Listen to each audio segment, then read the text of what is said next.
안녕하세요, 더월드입니다. 최근 들어서 파이 네트워크 관련해서 아주 긍정적인 소식들이 많이 들리고 있습니다. 물론 KYC와 같은 세부적인 개발 단계를 조금 디테일하게 관찰을 해보면요, 이 기다림의 시간이 매우 지루하게 느껴질 수 있지만 이 파이의 발전을 블록체인 상에서 하나의 큰 국가가 완성되어가는 현상으로 비교를 해보았을 때는 이 각각의 인프라스트럭처가 완성이 되어가기 위해서 서로 기반 공사를 해야 되고, 또 어떤 에러가 발생하면 토의를 하고 이 개념을 통일을 하고, 이런 모습들이 여기저기서 나타나고 있다는 점에서는 매우 건강하게 성장하고 있다, 이렇게도 판단해 볼 수 있을 것 같습니다. 그래서 오늘 이 영상에서 이 몇 가지를 소개를 해 드리려고 합니다. 일단 첫 번째로 파이의 코어 팀인 니콜라스 박사와 창디아오 박사가 스탠포드대에서 스탠포드 학생을 대상으로 간단한 파이 관련 설명회를 개최했다라는 것, 많은 분들이 다 아실 거라고 생각을 합니다. 원래 이 두 박사는 스탠포드대에서 학생들을 상대로 블록체인과 인류학에 대해서 강의를 해왔었기 때문에 그렇게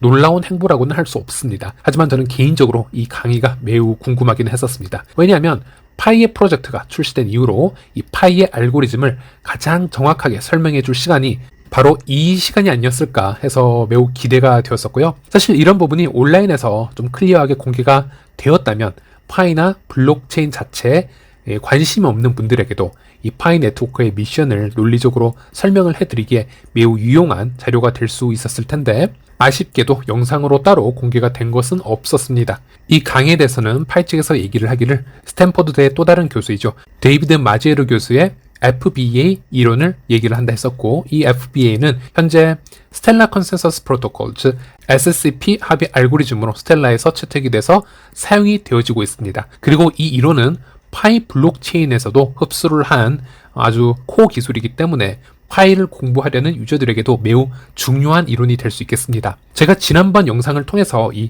합의 알고리즘이 가지는 장점을 해외 영상에 자막을 입혀서 2편 정도 올려드린 적이 있었습니다. 물론 그냥 블록체인에 큰 관심이 없는 분들이 보시기에는 상당히 지루한 영상이 될 수 있겠으나, 블록체인을 어느 정도 공부하신 분들에게는 상당히 큰 무기가 될 수도 있는 아주 치명적으로 강력한 영상들이라고 할 수 있겠습니다. 저번 영상을 간추려서 제가 설명을 잠시 해드리자면, 결국 블록체인이 존재하는 이유는요, 바로 이중 지불의 문제를 해결하기 위함으로 시작이 되었다라는 겁니다. 그리고 이 문제를 해결하기 위해서 여러 블록체인들이 작업 증명이나 지분 증명과 같은 다양한 합의 알고리즘을 개발해서 이 난제를 풀어 나가려고 하고 있는데요. 작업 증명은 컴퓨팅 연산이 과도하게 되는 부분과 거래 처리 속도가 빠르지 않다라는 점, 지분 증명은 애초에 거래 장부를 검증하기 위해서는 예치금이 필요하기에 부의 중앙화를 불러올 수 있다는 점에서 단점으로 지적이 되어 왔었습니다. 하지만 스탠퍼드 데이비드 마지에르 교수는 각 검증자, 즉 노드라고 불리는 집단이 컴퓨터 연산이나 예치금의 스테이킹을 통하여 검증하는 방법이 아니고요, 노드끼리 서로 메시지를 전달받고 그것이 참인지 아닌지 투표를 하는 방식으로 합의에 이를 수 있다, 이런 새로운 이론을 발표하게 되었습니다. 당연히 노드끼리 메시지를 주고받음에 있어서는 작업 증명과 같은 기존 합의 알고리즘과는 훨씬 빠르게 작동할 수밖에 없고요.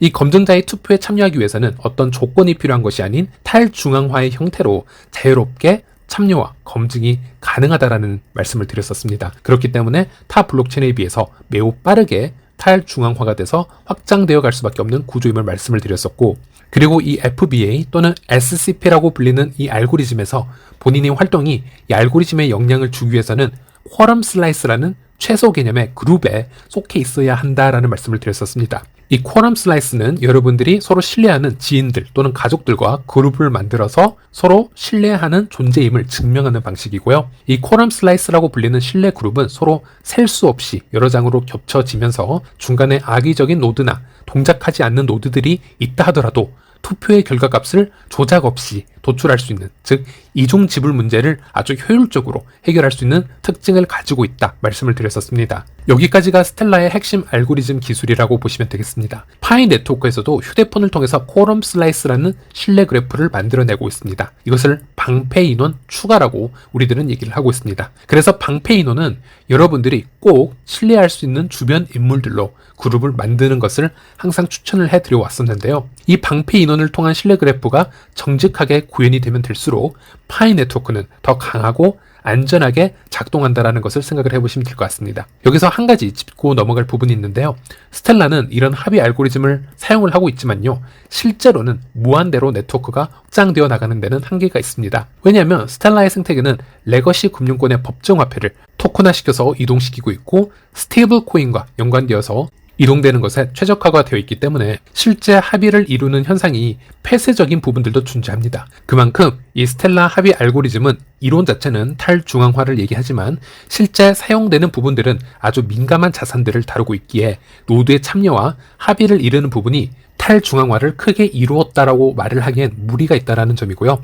이에 반해서 파이 네트워크는 스마트폰을 통해서 전 세계인들 누구나 노드 활동을 참여할 수 있도록 오픈을 해버리는 시스템이기 때문에 스텔라와 사용하는 기술은 흡사하나 나아가는 방향은 매우 다르다라고 생각을 하셔야 합니다. 스텔라는 루멘이라는 코인이 사실 주인공이 아니고요. 여러 레거시 자산을 이동하는 데 도와주는 가스 역할을 하고 있다면은 파이 네트워크에서 파이코인은 그 자체의 내재적 가치를 가질 수 있도록 설계가 되어가고 있다. 이렇게 생각을 하시면 되겠습니다. 이 부분은 꼭 구분을 해서 생각을 해보시길 바라겠고요. 제가 저번 영상을 통해서 말씀을 드리려고 했던 부분은 비트코인이 현재 세상을 모습을 드러낸 지 약 13년이란 시간이 지났습니다. 지금까지 여러 암호화폐 프로젝트를 보면요. 집안에 고사양 PC를 돌려야 하거나 아니면 채굴장에서 운영을 해야 되거나 아니면 제가 보여드린 헬륨 네트워크 채굴 방식처럼 어떤 채굴기를 구매를 해야 되거나 아니면 일단 코인을 구입을 한 뒤에 스테이킹 활동을 해야 하는 등의 방법으로 블록체인의 네트워크를 유지시켜 왔는 것을 확인할 수 있었습니다. 그런데 파이 네트워크 같은 경우는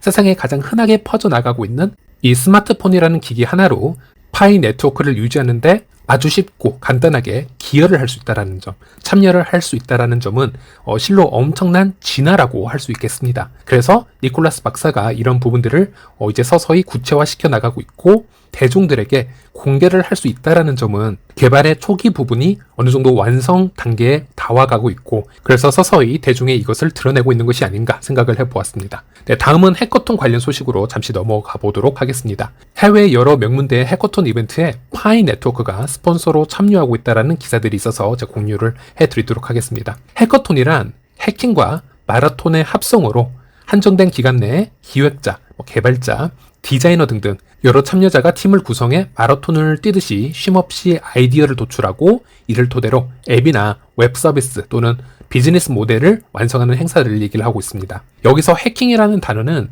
시스템을 파괴하거나 디지털 범죄를 조장하는 단어로만 오해를 하고 계시는 분들이 있는데요. 여기서 해킹은 컴퓨터 프로그래머가 함께 소프트웨어 응용 프로그램에 대해서 협력하고 어떤 것을 창조해내는 단어에 가깝겠습니다. 파이 네트워크도 작년 8월에 해커톤 이벤트 행사를 개최하였습니다. 수많은 개발자 및 기획자들, 디자이너들이 이 이벤트에 참여를 했었고요. 대부분 다 즉석에서 온라인으로 만나서 그룹을 만들고 아이디어를 공유하고 주어진 기간에 결과물을 만들어내야 했기 때문에 사실 앱의 완성도보다는 기발한 아이디어를 모아서 이거를 조금이라도 실체화를 시키는 것에 더 의미를 가지는 것, 이런 이벤트라고 말을 할 수 있겠습니다. 파이 앱들도 그랬지만요.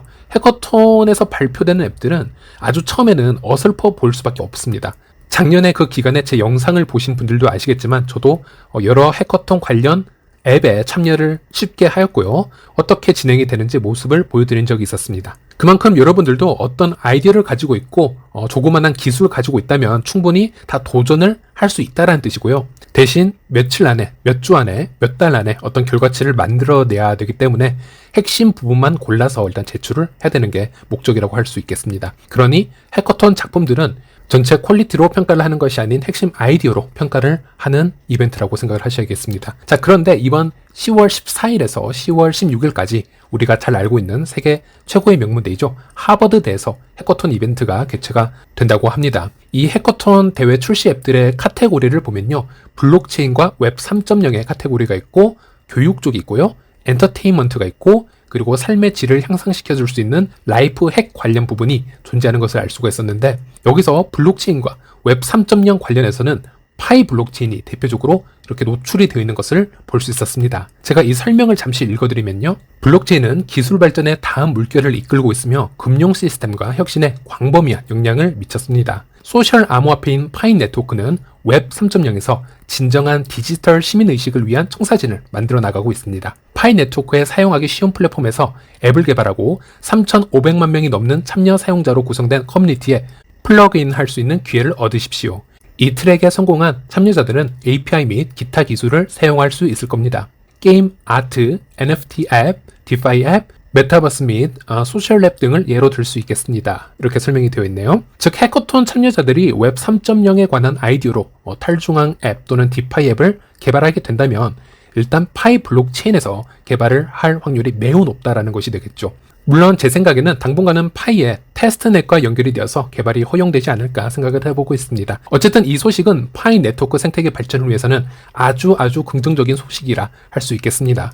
네, 그리고 아래를 보면요. 이 해커톤의 주 스폰서가 우리가 잘 알고 있는 메타와 함께 파이 로고가 크게 들어가 있는 것을 볼 수 있었고요. 참고로 이 메타는 다 아시다시피 이 CEO인 마크 주크버그가 하버드대와 매우 관련이 깊습니다.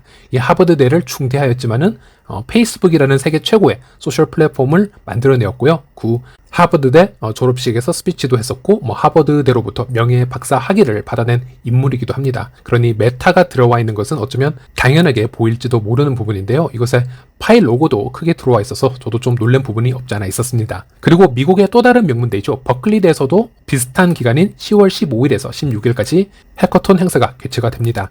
이곳에서도 역시나 파이 네트워크가 스폰서로 참여를 하고 있습니다. 참고로 여기 보시면요. 솔라나나 폴리곤, 아발란체, 리플 등등 생태계 개발이 매우 중요한 블록체인 프로젝트들도 같이 하고 있고요. 또는 구글 클라우드나 블랙록과 같은 대형 기관도 이 해커톤의 스폰서로 참여한 것으로 이렇게 확인이 되고 있습니다. 제가 좀 더 추가 설명을 해드리자면 이런 행사에 파이가 스폰서로 참석을 한 것은 이번이 처음은 아닙니다. 샌프란시스코에서 매년 열리는 블록체인 컨퍼런스에서도 2019년도와 2020년도에 직접 스폰서로 참여를 해서 파이의 프로젝트를 알리는 대외 활동을 해왔었는데요. 하지만 그 이후로는 여러 가지 바쁜 개발 일정이 있었기 때문에 대외 활동보다는 개발에만 집중을 해왔던 것으로 알고 있었습니다. 참고로 예전에는 파이 코어팀으로 일을 했었지만은 현재는 디센트럴 마이애미라는 디파이 컨퍼런스 파운더로 일을 하고 있는 저스틴 우를 아마 아실 겁니다. 저스틴 우는 작년 10월에 마이애미에서 큰 블록체인 관련 행사를 개최했었고 직접 파이 네트워크 코어팀을 그 자리에 초청을 했었습니다만 워낙 당시 파이 개발진들이 바쁜 일정을 가지고 있었기 때문에 참석을 못한 적도 있었습니다. 이런 데이터들과 팩트들을 모두 모아보았을 때는 이제는 파이 네트워크도 조금씩 한 발자국씩 다음 단계로 이동하려는 모습이 보인다라는 점을 제가 말씀드리고 싶었고요. 네, 오늘은 여기까지입니다. 다음 시간에 다시 찾아뵙도록 하겠습니다. 시청해주셔서 감사합니다.